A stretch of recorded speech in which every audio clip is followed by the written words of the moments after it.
Hukum Hardy-Weinberg hanya berlaku dalam keadaan, jadi hukum Hardy-Weinberg itu menyatakan bahwa frekuensi alel genotip pada suatu populasi itu akan sama atau konstan dari generasi ke generasi.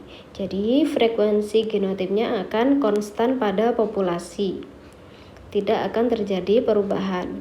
Namun ini terjadi pada beberapa kondisi saja.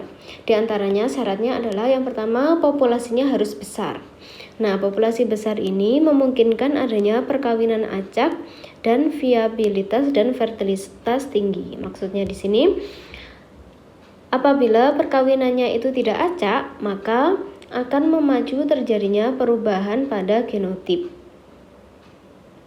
Nah, pada hukum ini maka disyaratkan adanya perkawinannya yang terjadi secara acak. Begitupun viabilitas dan fertilitasnya.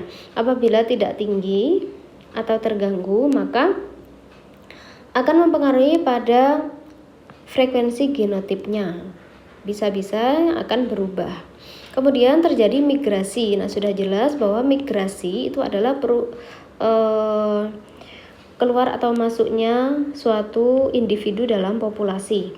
Apabila terjadi migrasi, maka akan mudah sekali terjadi perubahan genotip. Yang keempat, terjadi mutasi gen. Nah, mutasi gen ini merupakan faktor dalam yang menyebabkan terjadinya perubahan genotip. Jadi jawabannya, hukum Hardy-Weinberg ini harus terjadi pada populasi besar.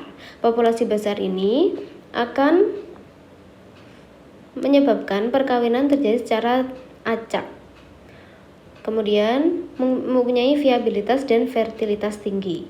Jadi ketika tiga faktor ini sudah terpenuhi, maka hukum Hardy-Weinberg yaitu frekuensi genotipnya itu akan konstan, bisa diterapkan. Jadi jawabannya 1, 3, dan 5.